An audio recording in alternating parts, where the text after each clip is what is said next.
Universalist religious educator who changed how we teach children in our church. Once upon a time in Nova Scotia, Angus MacLean was born. He was raised on an island in Nova Scotia called Cape Breton Island. His family was Presbyterian. He left high school and joined the Presbyterian Missionary Society. After he spent some time preaching on horseback, he enrolled at McGill University. While at the university, World War I began. Angus left the university to join the medical corps for 4 years. When he returned, he went back to McGill University, started studying theology. As he studied theology, he learned that people critically look at and discuss the Bible. Through his studies, he became increasingly liberal.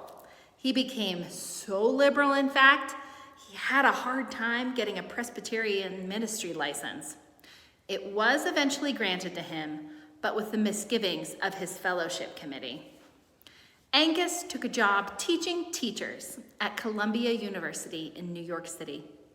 While he was working there, he was also hired by the Canton Theological School in St. Lawrence, where he became a professor of religious education and psychology.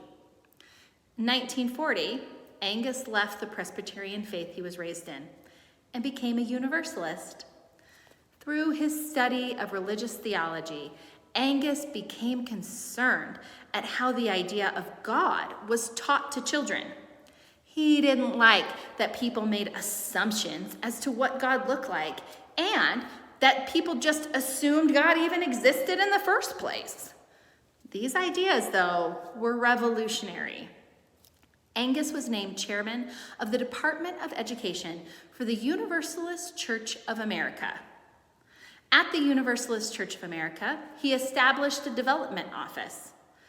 He also placed a large emphasis on the pastoral duties of ministry, which means the taking care of people in a church rather than just the sermons. He left this position when the Universalist Church of America and the American Unitarian Association merged in 1960 to form the Unitarian Universalist Association. Along with Sophia Lyon-Foss, Angus pushed for a child-centered religious education program in churches. In a pamphlet he wrote, "The Method is the Message," he wanted a religious education to be relevant to children, to churches, and the problems of the world. Angus believed that while people's views on God and churches will change over their lifetime, the most important thing a religious education program could do for a person is to instill integrity, honesty, and a wonder for the life given to them. In his book, The Wind in Both Ears, published in 1965, Angus said, "Pray for the courage to interpret the wind and act upon what it brings to us." I think this quote is still relevant today. The world will always present us with opportunities, some easy, some hard, and it is up to us to decide what to do with these opportunities. Angus died in 1969 after retiring as a minister of religious education at the First Unitarian Church of Cleveland. At his funeral, Max Kapp said, "He was a champion of the spiritual rights of children and a wise interpreter of the liberal spirit of their parents."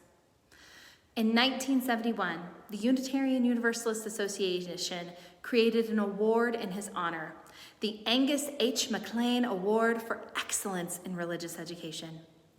I can't think of a more fitting tribute for this revolutionary educator.